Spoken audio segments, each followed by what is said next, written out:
اما بعد فاعوذ باللہ من الشیطان الرجیم بسم اللہ الرحمن الرحیم الحمد للہ رب العالمین الرحمن الرحیم مالک یوم الدین ایاک نعبد و ایاک نستعین اہدنا الصراط المستقیم صراط الذین انعمت علیہم غیر المغضوب علیہم ولا الضالین آمین ما اصاب من مصیبت الا باذن اللہ ومن یؤمن باللہ یہد قلبہ واللہ بکل شیء علیم وقال عز وجل كما ورد في سورة الحديد ما أصاب من مصيبة في الأرض ولا في أنفسكم إلا في كتاب من قبل أن نبرأها إن ذلك على الله يسير لكي لا تأسوا على ما فاتكم ولا تفرحوا بما آتاكم والله لا يحب كل مختال فخور وقال عز وجل كما ورد في سورة الانشراح إن مع العسر يسرا إن مع العسر يسرا صدق الله العظيم. وعن أبي العباس عبد الله بن عباس رضي الله تعالى عنهما قال كنت خلف النبي صلى الله عليه وسلم يوما فقال یا غلام انی اعلمک بکلمات احفظ اللہ یحفظک احفظ اللہ تجدہ تجاہک اذا سألت فاسأل اللہ واذا استعنت فاستعن باللہ واعلم ان الامة لو اجتمعت على ان ينفعوك بشيء لم ينفعوك الا بشيء قد كتبه الله لك وَإِنِ اجْتَمَعُوا عَلَىٰ أَن يَضُرُّوكَ بِشَيْءٍ لَمْ يَضُرُّوكَ إِلَّا بِشَيْءٍ قَدْ كَتَبَ اللَّهُ عَلَيْكَ رُفِعَتِ الْأَقْلَامُ وَجَفَّتِ الصُّحُفُ رواه الترمذی رحمہ اللہ وقال حدیث حسن صحیح وفي روایت غیر الترمذی احفظ اللہ تجدہ امامک تعرف الى اللہ فی الرخاء یعرفک فی الشدہ وعلم ان ما اخطاک لم یکن لیصیبک وما اصابک لم یکن لیخطئک وعلم ان النصر مع الصبر وان الفرج مع الكرب وان مع العسر یسرا رب اشرح لي صدری ویسر لي امری واحلل عقدۃ من لسانی یفقهوا قولی اللہم ربنا الہمنا رشدنا واعذنا من شرور انفسنا اللہم ارنا الحق حقا وارزقنا اتباعہ وارنا الباطل باطلا وارزقنا اجتنابہ آمین یا رب العالمین. یہ حدیث نمبر 19 40 نبوی کی روح دین کے اعتبار سے ایک بہت ہی اہم مسئلے سے بحث کرتی ہے. اس کے راوی ہیں حضرت عبداللہ ابن عباس جن کی کنیت ہے ابو العباس، یعنی ان کے والد کا نام بھی عباس ہے، ان کے بیٹے کا نام بھی عباس ہے. عن ابی العباس عبداللہ ابن عمر ابن عباس رضی اللہ تعالی عنہما. تو اس میں چونکہ جیسا کہ میں نے عرض کیا کہ استعانت باللہ، مدد مانگنی ہو تو صرف اللہ سے مانگو، یہ دین کی روح کا ایک بہت اہم مسئلہ ہے، بہت اہم موضوع روح دین. میں نے اسی لیے آج سورہ فاتحہ کی تلاوت کی شروع میں کہ اس مسئلے کی اہمیت جو ہے اس کا آپ کو اندازہ ہو جائے. سورہ فاتحہ جو ہماری نماز کا جزو لازم ہے، حدیث نبوی ہے لا صلاۃ لمن لم یقرأ بفاتحۃ الکتاب، سورہ فاتحہ کے بغیر کوئی نماز نہیں، ہر رکعت میں ہم پڑھتے ہیں. یا یہ دوسری بات ہے، فقہ حنفی کے مطابق امام پڑھتا ہے اگر جہری انداز میں تو گویا کہ پوری جماعت کی طرف سے ادائیگی ہوئی، لیکن اس پہ اتفاق ہے کہ سورہ فاتحہ ہی اصل نماز ہے۔ اسی لیے ایک حدیث میں جو مسلم شریف میں آئی ہے حضرت ابو ہریرہ سے، سورہ فاتحہ کی تجزیہ کیا گیا ہے مضامین کا، اور وہ حدیث قدسی ہے۔ قسمت الصلاۃ بینی و بین عبدی نصفین، اللہ فرماتا ہے میں نے نماز کو اپنے اور اپنے بندے کے درمیان برابر برابر تقسیم کر دیا۔ بندہ کہتا اب اس کے بعد ساری تفصیل سورہ فاتحہ کی ہے۔ صلاۃ کہا، قسمت الصلاۃ بینی و بین عبدی نصفین، تو ہم تو صلاۃ میں سورہ فاتحہ بھی ہے، پھر اس کے بعد کچھ ہم اور قرآن مجید کی آیتیں پڑھتے ہیں، پھر رکوع بھی ہے، پھر سجود بھی ہے، قیام بھی ہے اور قاعدہ بھی ہے، سب ہے۔ صلاۃ تو منکج بنی، لیکن یہ کہ اصل صلاۃ سورہ فاتحہ۔ چنانچہ اس حدیث میں تجزیہ کیا گیا ہے، جب بندہ کہتا ہے، میرا بندہ یہ کہتا ہے الحمدللہ رب العالمین، تو میں یہ کہتا ہوں، اللہ تعالیٰ یہ فرماتا ہے حمدنی عبدی، میرے بندے نے میری حمد کی، تعریف کی، ثنا کی۔ جب بندہ کہتا ہے الرحمن الرحیم، میں کہتا ہوں، اللہ کہتا ہے اثنا علی عبدی، میرے بندے نے میری ثنا کی۔ اور جب بندہ کہتا ہے مالک یوم الدین، تو اللہ فرماتا مجدنی عبدی، میرے بندے نے میری بزرگی بیان کی۔ تو یہ سارا میں اس لیے آپ کو حوالہ دے دیا ہے۔ آج میں سورہ فاتحہ کا درس نہیں دے رہا ہوں، پوری بات نہیں سنا رہا کہ اصل نماز سورہ فاتحہ۔ اب سورہ فاتحہ میں 7 آیتیں ہیں اور عجیب ترتیب ہے، 3 آیتوں پر ایک جملہ بنتا ہے، الحمدللہ رب العالمین الرحمن الرحیم مالک یوم الدین، آیتیں 3 جملہ 1۔ پھر 3 آیتوں پر ایک جملہ ہے آخر میں، اہدنا الصراط المستقیم صراط الذین انعمت علیہم غیر المغضوب علیہم ولا الضالین، آیتیں 3 جملہ 1۔ درمیانی آیت ہے 4 نمبر کی، ایاک نعبد و ایاک نستعین، یہ ہے در حقیقت مرکزی آیت، مرکزی ہو گئی، 3 ادھر 3 ادھر، پھر وہ 3 ایک جملہ، آخری 3 ایک جملہ، اور یہ ایک آیت میں 2 جملے ہیں۔ ایاک نعبد بھی مکمل جملہ ہے، وہ ایاک نستعین بھی مکمل جملہ ہے، اور یہیں پر سورہ فاتحہ کی وہ تقسیم ہوتی ہے آدھی، 3.5 آیتیں ادھر ہیں، الحمدللہ رب العالمین الرحمن الرحیم مالک یوم الدین ایاک نعبد۔ اب واو آ گیا، یہ واو ایسے ہے جیسے کہ آپ ترازو کو پکڑتے ہیں، مٹھ اس کی جو ہے۔ اب 3.5 آیتیں ہیں، وَإِيَّاكَ نَسْتَعِينُ اهْدِنَا الصِّرَاطَ الْمُسْتَقِيمَ صِرَاطَ الَّذِينَ أَنْعَمْتَ عَلَيْهِمْ غَيْرِ الْمَغْضُوبِ عَلَيْهِمْ وَلَا الضَّالِّينَ۔ یہ جو مرکزی آیت ہے، اس میں 2 باتوں کا ذکر ہے۔ ایاک نعبد، ایک تو ہم اقرار کرتے ہیں کہ اللہ ہم صرف تیری ہی بندگی کرتے ہیں اور کرتے رہیں گے، یہ حال اور ماضی، حال اور مستقبل دونوں کو محیط ہے۔ اور دوسرا وَإِيَّاكَ نَسْتَعِينُ، اور صرف تجھ ہی سے مدد مانگتے ہیں اور مانگتے رہیں گے۔ یہ گویا کہ دین کا ایک مرکزی نقطہ ہے، جو صلاۃ کا مرکزی نقطہ ہے، وہی در حقیقت دین کا مرکزی نقطہ ہے۔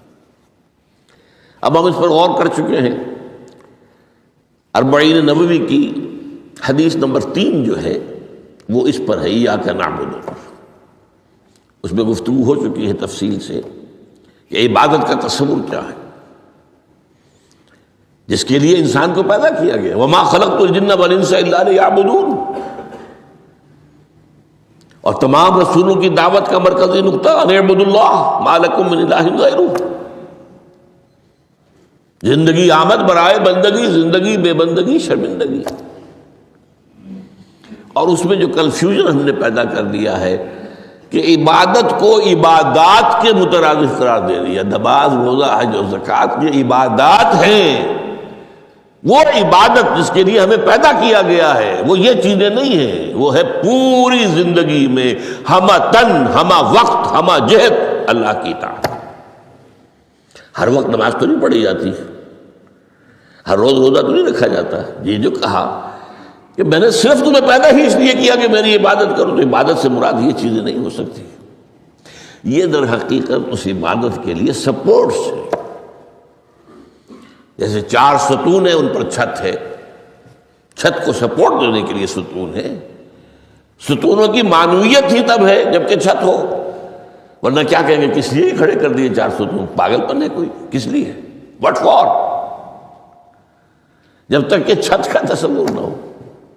شامیانے کے لیے 4 آپ نے بانس کھڑے کیے ہیں، کس لیے؟ اس شامیانے کو سپورٹ کرنے کے لیے. تو اب اس میں جو ایک مضمون آیا وہ یہاں بھی آ گیا اس حدیث میں، تو قرآن مجید کی آیت میں ایاک نعبد و ایاک نستعین. یہ ہے دوسری بات جس پر کہ آج کی ہماری مرکزی جو مضمون ہے وہ یہ حدیث. تجھ ہی سے مدد مانگتے ہیں اور مانگتے رہیں گے. اللہ تعالیٰ سے مدد مانگنا، اب آپ یوں سمجھیے کہ مدد جو مانگی جاتی ہے مختلف الفاظ استعمال ہو سکتے ہیں. استعانت وہ اس حدیث میں بھی آیا، قرآن میں بھی آیا سورہ فاتحہ میں، ایاک نستعین. استمداد مدد طلب کرنا، استنصار نصرت مانگنا، استدعاء کوئی دعا کرنا کسی کام کے لیے، استغاثہ کسی کی دعائی دینا. یہ تمام ایک قبیل کی چیزیں ہیں، ان کو جمع کر لیجیے استعانت. اب استعانت ایک تو ہے عام مادی دنیا کے اصول کے اندر میں کسی سے کہوں بھائی مجھے ذرا پانی پلا دینا، یہ بھی استعانت ہی ہو گئی نا. میں نے اپنی ایک ضرورت کو پورا کرنے کے لیے اسے مدد چاہیے. اس میں کوئی شرک نہیں، کوئی برائی نہیں. معلوم ہے یہ ایک عام مادی قوانین کے تحت ہوگا. یہ علیحدہ بات ہے کہ حضور کے بارے میں یہ آتا ہے صلی اللہ علیہ وسلم کہ آپ کبھی ایسے کام کے لیے بھی کسی کو نہیں کہتے تھے. یہاں تک کہ اگر آپ سواری پر ہوتے تھے اور آپ کا جو کوڑا ہے وہ نیچے گر گیا تو آپ اپنی سواری کو بٹھا کر یا اتر کر خود کوڑا اٹھاتے تھے، کسی سے کہتے نہیں تھے کہ مجھے ذرا اٹھا دو. تو یہ استدعاء، استعانت، استمداد، اس میں ایک درجے ہیں، بڑے اونچے درجے بھی ہیں. لیکن عام حالات میں ہم مادی قوانین کے تحت اگر کوئی مدد چاہے کسی سے تو کوئی بری بات نہیں، اس میں کوئی شرک نہیں، اس میں کوئی کفر نہیں. اگرچہ بعض حضرات کے نزدیک اس کا ایک درجہ ہے، وہ میں بعد میں بیان کروں گا. لیکن یہ کہ ماورائی انداز میں کسی غیر مرئی حقیقی یا موہومہ شخصیت سے مدد مانگنا، یہ شرک. غیر مرئی حقیقی فرشتے ہیں، غیر مرئی ہے حقیقی. موہومہ جنہوں نے گاڈز اینڈ گاڈیسز اور آلہہ بنا لیے، دیویاں دیوتیاں بنا لیے، یہ موہومہ ہے. ان کے وہم کی پیداوار، وہ بھی غیر مرئی ہے. وہ انہوں نے تصویریں بنا دی ہیں پوجنے کے لیے، لیکن وہ یہ کہتے ہیں کہ یہ تصویریں جو ہم نے بنائی ہیں یا یہ مجسمے بنائے ہیں، بت بنائے ہیں، یہ صرف توجہ کے ارتکاز کے لیے ہے تاکہ پورا مراقبہ کر سکیں، ہم اپنی توجہ کو مرکوز کر سکیں. ہمیں بھی پتہ ہے کہ ان بتوں میں کچھ نہیں ہے. ایک عام ہندو ہے بیچارہ، عام جاہل دیہاتی، وہ تو یہی سمجھتا ہوگا کہ اسی میں ہے سب کچھ، اس بت ہی کے اندر ہے. لیکن جو پڑھے لکھے ہندو ہیں، جو تعلیم یافتہ لوگ ہیں، ڈاکٹر رادھا کرشنن بہت بڑا فلسفی تھا، جو آپ کو معلوم ہے بھارت کا صدر رہا ہے، بہت بڑا فلسفی. تو اس کی ایک کتاب ہے انڈین فلسفی پہ، اتنی موٹی موٹی 2 جلدیں ہیں اور بڑی باریک ٹائپ کی. اس میں اس نے کہا کہ ہم ان بتوں میں کچھ نہیں سمجھتے، یہ تو صرف کنسنٹریشن، توجہ کو مرکوز کرنے کے لیے ہم نے ان کو بنا لیا ہے تاکہ ان کے ساتھ ایک ذہنی اور روحانی رشتہ قائم کرنے کے لیے اپنی توجہات کو مرکوز کر سکیں. بہرحال یہ میں نے بتایا، ایک ہے غیر مرئی حقیقی، ایک ہے غیر مرئی موہومہ. غیر مرئی حقیقی میں فرشتے بھی ہیں، معلوم ہے یہاں موجود ہیں، کرامن کاتبین ہیں. لیکن میں یہ نہیں کہہ سکتا کہ ذرا میری یہ مشکل دور کر دو. اس فرشتے سے میں مخاطب نہیں ہو سکتا، یہ شرک ہو جائے. حالانکہ ہمیں معلوم ہے فرشتہ ہے. فرشتے تو اس وقت ہمارے اس مجمع کو گھیرے ہوئے ہیں. حضور کی حدیث ہے، مجتمع قوم فی بیت من بیوت اللہ یتلون کتاب اللہ ویدارسونہ بینہم الا حفتہم الملائکہ وغشیتہم الرحمہ. جب بھی کبھی میرے گھروں سے کسی گھر میں میرے بندے جمع ہوتے ہیں قرآن کو پڑھنے اور سمجھنے کے لیے، سمجھنے سمجھانے کے لیے، تو فرشتے ان کے گرد گھیرا ڈال لیتے ہیں اور ان پر رحمت چھا جاتی ہے اور سکینت ان پر آسمان سے نازل ہوتی ہے. اور اللہ تعالیٰ ان کا ذکر کرتا ہے فی من عندہ. دیکھو اے فرشتو، تم تو کہتے تھے نا کہ اے اللہ تو یہ خلیفہ بنانے چلا ہے آدم، یہ تو دنیا میں فساد مچائے گا. دیکھو وہ میرے بندے وہ کیا کر رہے ہیں. اللہ تعالیٰ ذکر کرتا ہے ان کا اپنی اس مجلس میں، وہ جو ملأ اعلیٰ کی مجلس ہے، جو اللہ تعالیٰ کے قریب ترین جو فرشتے ہیں ان میں. تو فرشتے ہیں لیکن مدد نہیں مانگی جا سکتی. اسی طرح اب ذرا مسئلہ دوسرا وہ مختلف ہی ہو جائے گا. میں نے پہلے وہ بات کی جس میں اختلاف کا امکان ہی، فرشتے تو ہیں، ان پر ہمارا ایمان ہے، اور اصل میں ایمان بالملائکہ ہی کی شکل بگڑی ہے. یہ جو گاڈ اور گاڈیسز بنا لیے گئے اور دیوی اور دیوتا بنا لیے گئے اور آلہہ بنا لیے گئے، ملائکہ ہی کی. ملائکہ کو اللہ نے ایک ایک کام کے اوپر معمور کیا ہوا ہے. یہ پہاڑوں کا فرشتہ ہے، یہ بارش کا فرشتہ ہے، یہ فلاں کا فرشتہ ہے. انہوں نے انہی کو دیوتا بنا لیا. بس غلطی کیا لگی کہ ان کا کوئی اختیار بھی ہے. ہمارا ایمان کیا، فرشتوں کا اختیار کوئی نہیں.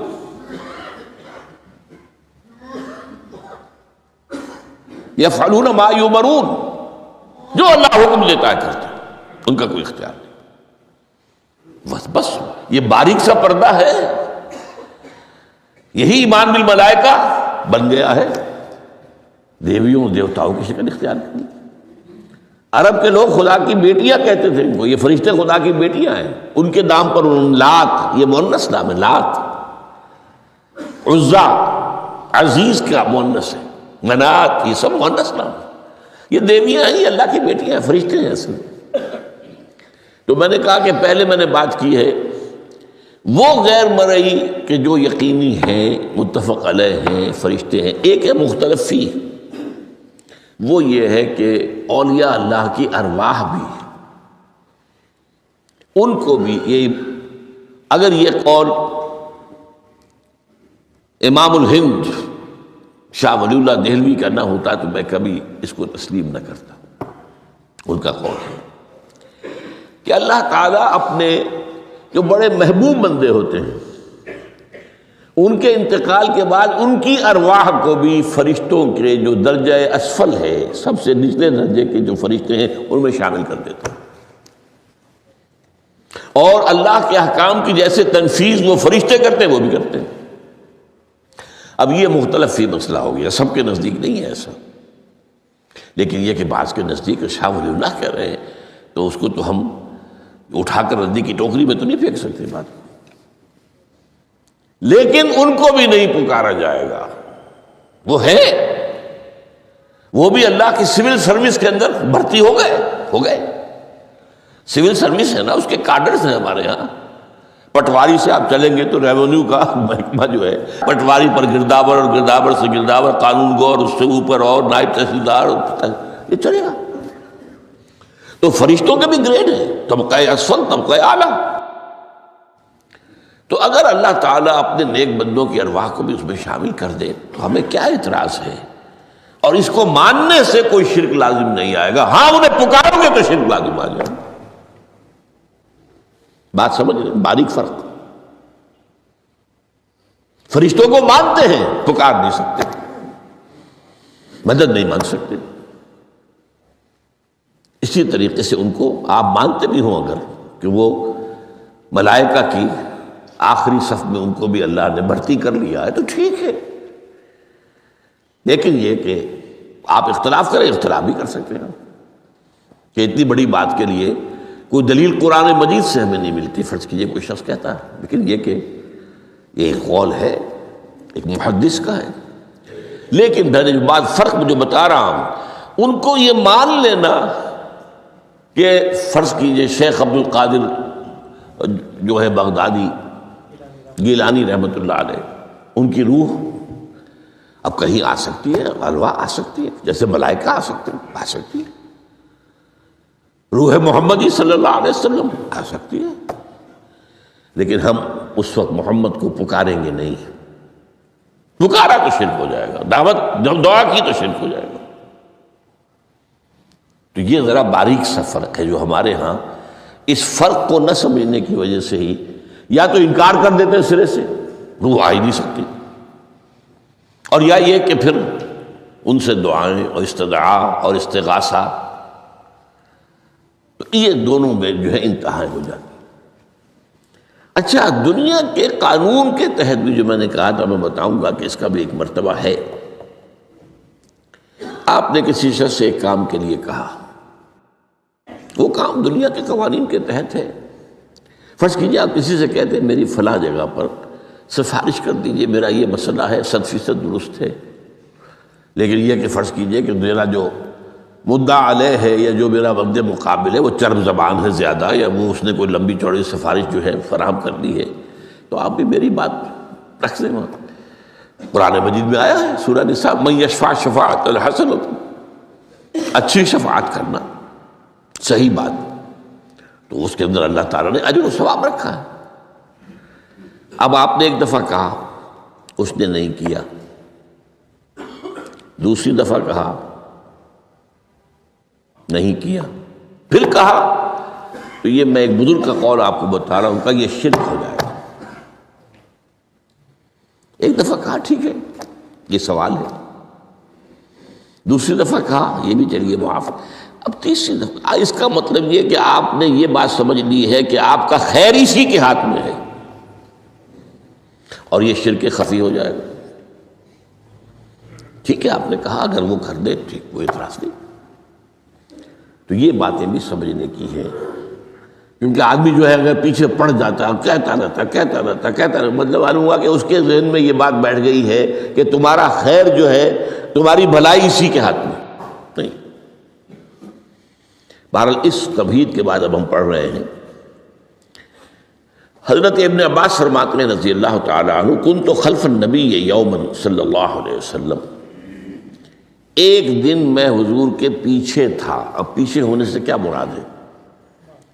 گمان غالب یہ ہے کہ سواری پر، جس کو ردیف بھی کہتے ہیں، واللہ عالم یہ بھی ہو سکتا ہے کہ چلتے ہوئے پیچھے پیچھے چل رہے ہیں، ادب کے ساتھ، چچا زاد بھائی ہیں لیکن عمر میں تو بہت چھوٹے ہیں، نوجوان ہیں۔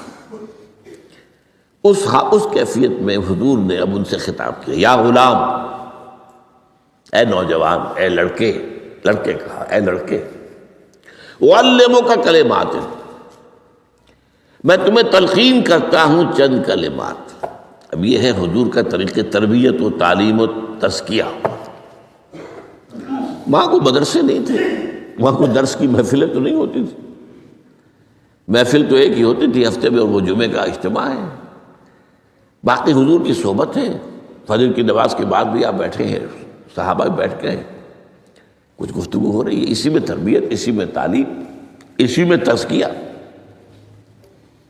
وہ علیحدہ ذکر کے حلقے جو ہے وہ ضربے مارنے کے لیے یہ تو نہیں تھے، یہ تو بات کی ایجاد ہے، میں تو سب مانتے ہیں کہ یہ بات کی ایجاد ہے، یہ مصنون چیزیں نہیں۔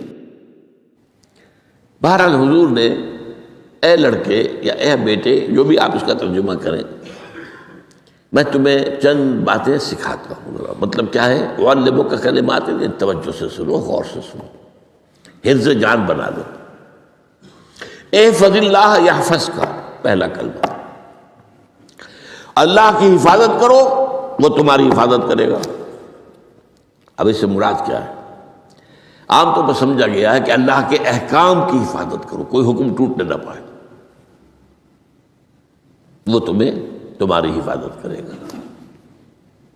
اور ایک مفہوم یہ بھی ہو سکتا ہے، اللہ کو اپنے دل میں محفوظ رکھو، اس کی یاد سے اس دل کو، اس خانہ قلب کو خالی نہ ہونے دو۔ مستحضر رکھو اللہ کو اپنے دل میں، تو اللہ تمہاری حفاظت کرے گا، اللہ تمہیں یاد رکھے گا۔ اور حدیث قدسی میں یہ الفاظ آئے، میرا بندہ جب مجھے اپنے دل میں یاد کرتا ہے میں بھی اسے اپنے دل میں یاد کرتا ہوں۔ جب میرا بندہ کسی محفل میں میرا ذکر کرتا ہے میں اس سے کہیں بہتر محفل میں اس کا ذکر کرتا ہوں۔ اللہ کی محفل تو ملائے اعلیٰ کی ہے، ملائکہ مقربین کی ہے۔ وہ جو امیر خسرو کا شعر ہے وہ پتہ نہیں کس کیفیت میں انہوں نے کہا ہے، خدا خود میر محفل بود اندر لامکاں خسرو، محمد شمع محفل بود شب جائے کہ من بودم۔ اے خسرو، رات میں جہاں تھا وہ رات کوئی کیفیت تھی جو گزری ہے، وہ ایک لامکان کی محفل تھی۔ اب مکان نہیں ہے، لامکان ہے، مادی نہیں ہے، وہ اس کی محفل میں میر محفل اللہ تھا اور شمع محفل محمد تھے صلی اللہ علیہ وسلم۔ خدا خود میر محفل بود اندر لامکان خسرو، محمد شمع محفل بود شب جائے کہ من بودم۔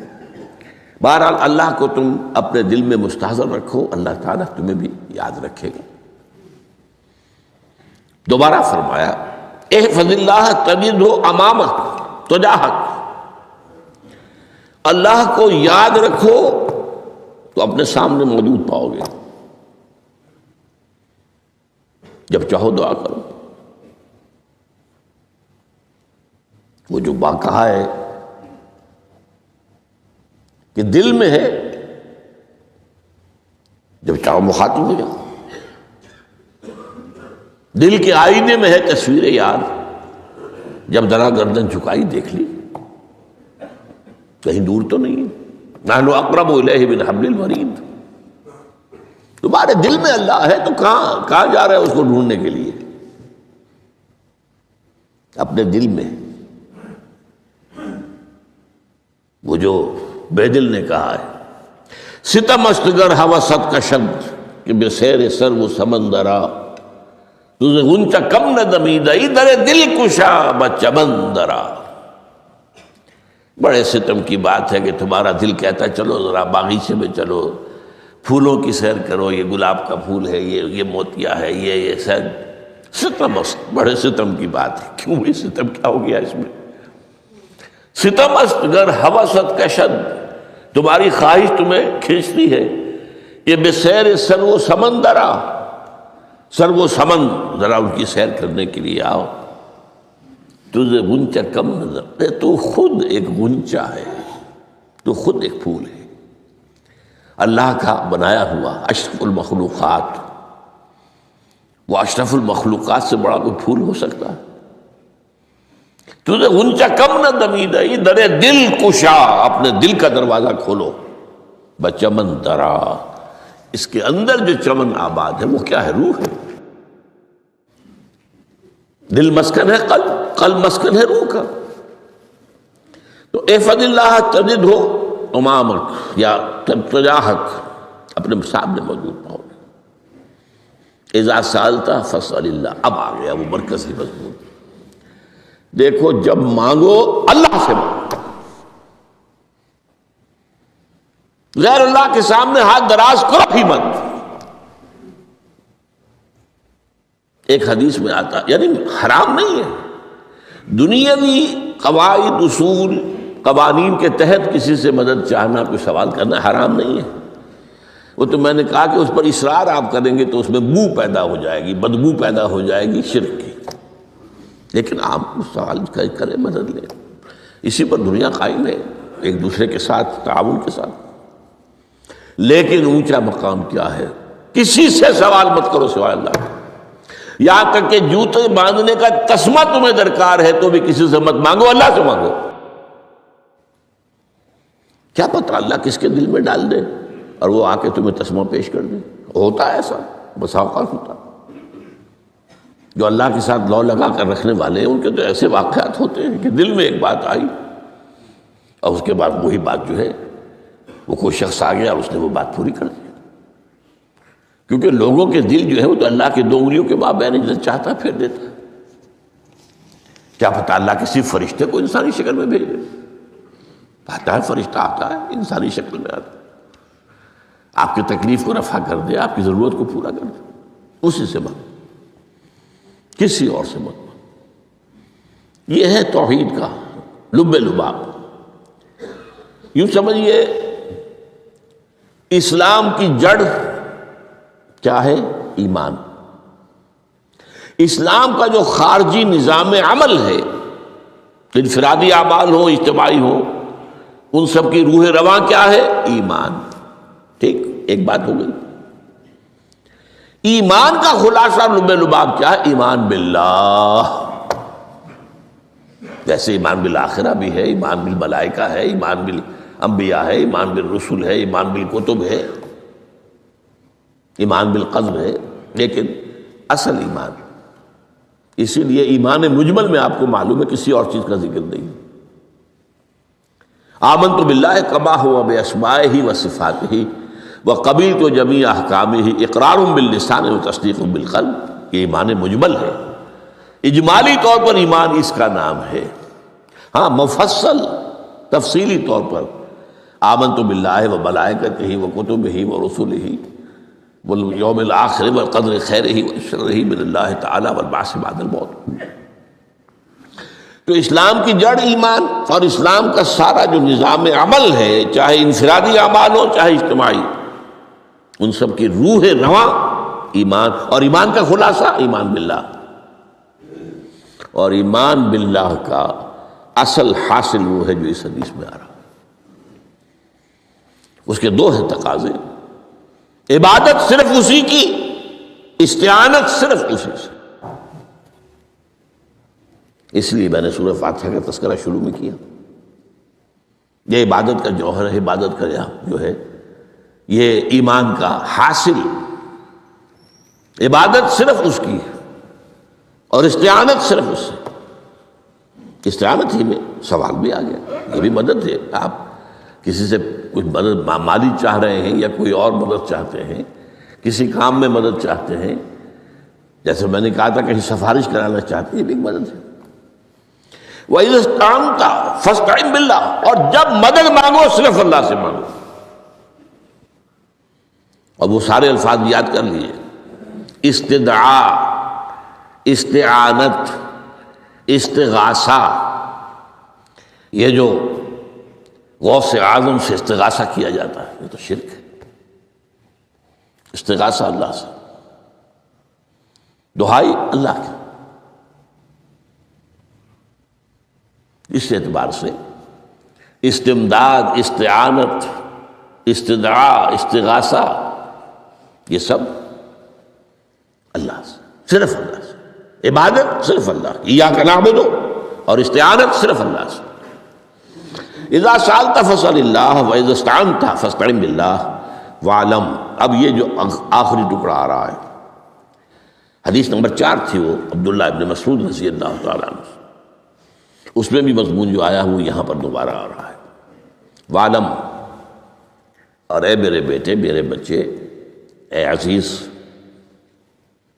علم، جان لو، ان الامت لو اجتمعت علی ان ينفعوک بشیء. اگر سب لوگ جمع ہو کر چاہیں کہ تمہیں کسی شے کا نفع پہنچا دے، کوئی فائدہ پہنچا دے، لن ينفعوک الا بشیء قد کتبہ اللہ لک. نہیں پہنچا سکتے وہ تمہیں کوئی نفع مگر صرف وہی جو تمہارے لیے اللہ نے لکھ دیا. پھر کیوں مانگو ان سے؟ یہ تو فعل عبث ہو گیا، بیکار بات ہو گئی. ان کے ہاتھ میں کچھ ہے ہی نہیں. لہذا یہ جان لو، سب لوگ مل کر چاہیں کہ تمہیں کوئی نفع پہنچا دیں، نہیں پہنچا سکتے مگر وہی کچھ جو اللہ نے تمہارے لیے اگر لکھ دیا ہے تو مل جائے گا، ورنہ نہیں. آپ اندازہ کیجئے کہ جو شخص اس سطح پر آ جائے اس میں کتنا استغنا ہوگا.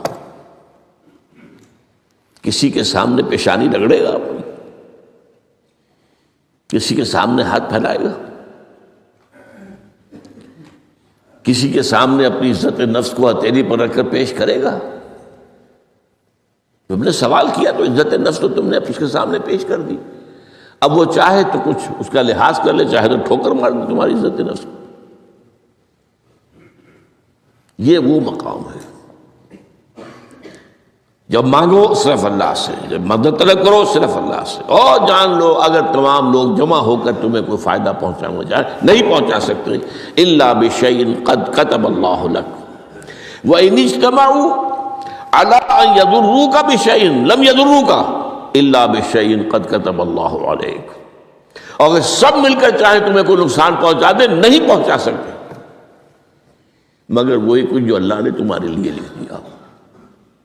اب بتائیے خوف کی جڑ کٹ جائے گی کہ نہیں؟ یہ جو ایمان جو ہے یہ خوف اور حزن دونوں سے نجات دلانے والی بات ہے. جو حقیقی مومن ہے وہ اللہ کا ولی ہے، حقیقی مومن وہ اللہ کا ولی ہے. اور الا ان اولیاء اللہ لا خوف علیہم ولا هم يحزنون. یہ اولیاء اللہ کو علیحدہ مخلوق نہیں ہے، کوئی ان کے سر پہ سینگ نہیں ہوتے، انسان ہی ہوتے ہیں لیکن حقیقی معنی میں مومن. ان اعتبارات سے جو آج ہم پڑھ رہے ہیں ایمان اس درجے کا پہنچ گیا تو اللہ کا ولی ہے. اور لوگ کو خوف کس بات کا ہوگا؟ کس سے خوف کروں؟ اس کے ہاتھ میں کچھ ہے ہی نہیں. اور اگر کچھ اللہ نے میرے لیے لکھ دیا وہ آ کر رہے گا، چاہے میں لاکھ گڑ گڑاؤں اس کے سامنے کہ مجھے چھوڑ دے. اگر اللہ نے لکھا وہ آئے وہ تو آئے، تو کاہے کو اس کے سامنے گڑ گڑانا، کاہے کو جبسائی کرنا اس کے سامنے. اور کسی کے ہاتھ میں کچھ ہے ہی نہیں، میرا خیر ہے ہی نہیں، تو کاہے کو خوشامد کروں اس کی. اور سنیے رفعت الاقلام. دیکھو نوجوان، قلمیں اٹھا لی گئی ہیں، وجفت الصحف، اور جو رجسٹر ہیں صحیفے ان کی سیاہی خشک ہو چکی ہے. یہ ہے وہ اللہ کا علم قدیم جس میں ہر شے لکھ دی گئی. اس کے قلم اٹھا لیے گئے. وہ جیسے آپ کو معلوم ہے امتحان ہوتا تھا، 3 گھنٹے ختم ہو گئے، اسٹاپ رائٹنگ، بس اب قلم رک جانا چاہیے. وہ قلم تو تقدیر کا کاتب جو ہے وہ قلم اس کا اب اٹھا لیا گیا، اور جو صحیفے جن پر کہ لکھا گیا وہ خشک بھی ہو گئے. یہ تو روایت ہے جو امام ترمذی نے جس کو روایت کیا، یہ متن ان کا ہے جو ہم نے پڑھا ابھی، اور ان کا قول یہ ہے کہ یہ حدیث حسن صحیح ہے. لیکن یہی روایت اور انہی راوی سے عبداللہ ابن عباس سے رضی اللہ تعالیٰ عنہما اور بھی محدثین نے کی ہے. تو اس میں سے ایک اور متن جو ہے وہ یہاں پر امام نووی نے دے دیا ہے. احفظ اللہ تجدہ امامک، یہ تو پہلا وہ ٹکڑا تھا. وقت تو جاہک تھا، یہاں امامک ہے، مطلب ایک ہی ہے، اپنے سامنے پاؤ گے. اللہ کی حفاظت کرو، اللہ کو دل میں، اللہ کی یاد کو محفوظ رکھو، گویا کہ اللہ کو مستحضر رکھو. ذکر اللہ کے معنی کیا ہے؟ استحضار اللہ فی القلب، یہ ذکر اللہ ہے. جنہیں ہم ذکر سمجھ بیٹھے ہیں وہ ذکر کے ذریعے ہیں. اقیم الصلاۃ لذکری، نماز قائم کرو میری یاد کے لیے. نماز ذریعہ ہے یاد کا. یہ علیحدہ بات ہے کہ آپ نے 17 رکعتیں بھی پڑھ لی ہو جو عشاء کی اور یاد آپ کو آئی ہی نہیں کوئی.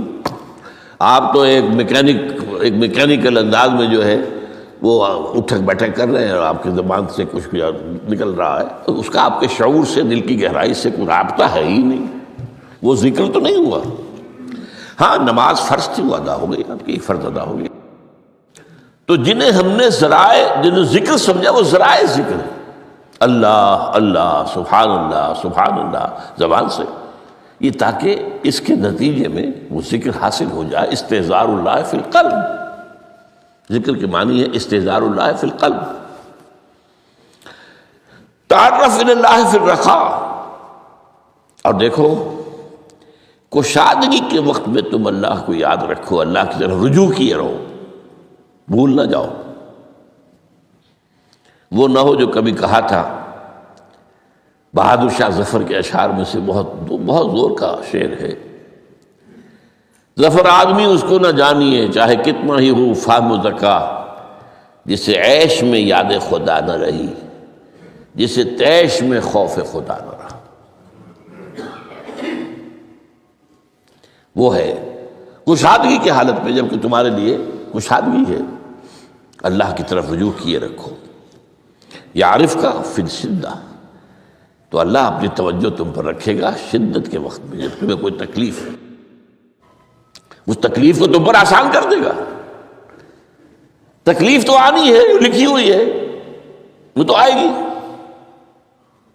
لیکن یہ کہ اللہ تعالیٰ اس کی شدت کو، ایک ہی چیز ہے جس کو ایک انسان بہت شدت کے ساتھ محسوس کر رہا ہے، دوسرا آدمی اتنا نہیں محسوس کر رہا ہے، احساس کا معاملہ ہوگا نا۔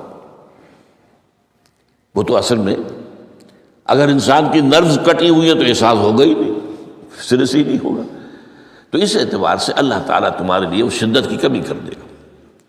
وَعْلَمْ أَنَّمَا أَخْطَأَكَ لَمْ يَكُنْ لِيُصِيبَكَ، اور جان لو جو چیز تم سے چھوٹ گئی ہے، رہ گئی ہے، وہ ہرگز تمہیں ملنے والی نہیں تھی۔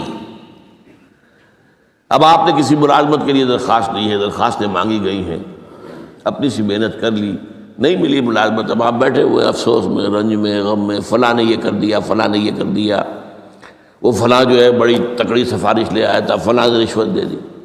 چھوڑو میاں اس کو، وہ تمہارے لیے نہیں تھی۔ کاہے کو اپنے ذہن کے اندر یہ کھچڑی پکا رہے ہو بیٹھے ہوئے؟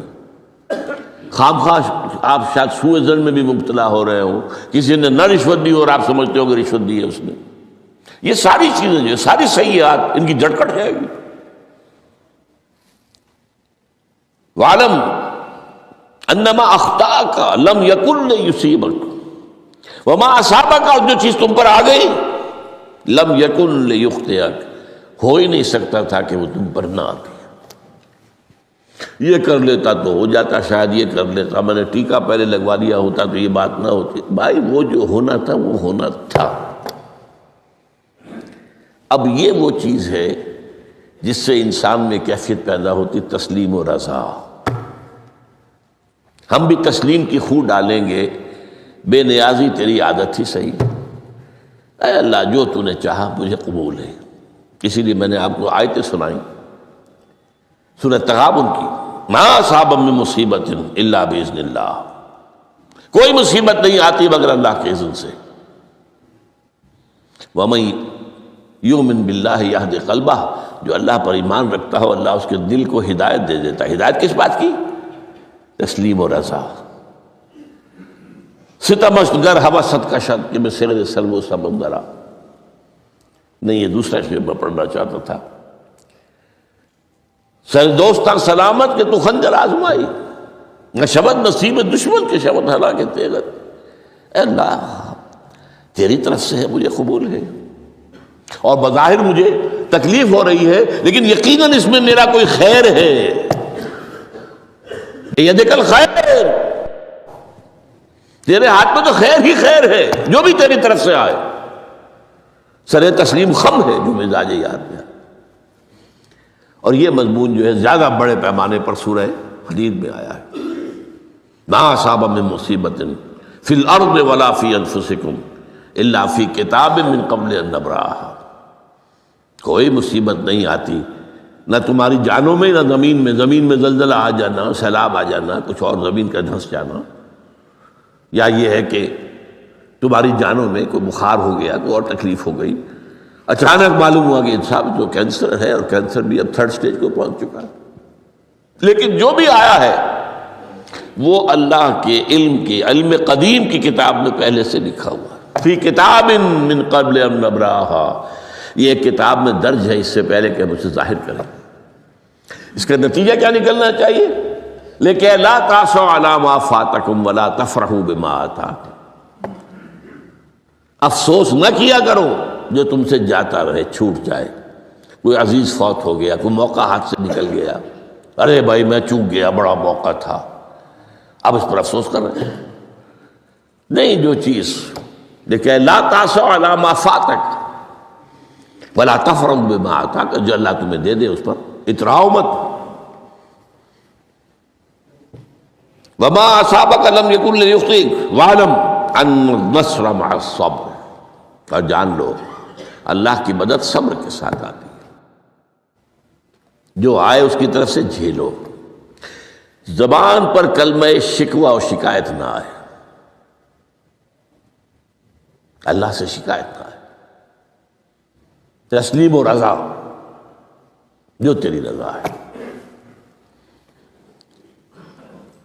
تیری صحت ہمیں منظور ہے، لیکن اس کو مولانا محمد علی جوہر ایک مرتبہ جیل میں گئے، ایک بیٹی بیمار ہوئی، فوت ہو گئی۔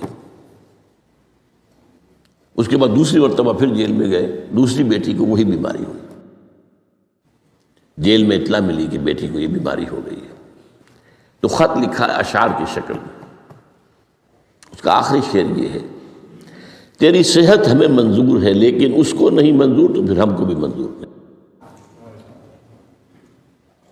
ہم تو چاہتے ہیں میں بیٹی کے تجھے شفا ہو جائے، اسے منظور نہیں تو پھر ہمیں بھی منظور۔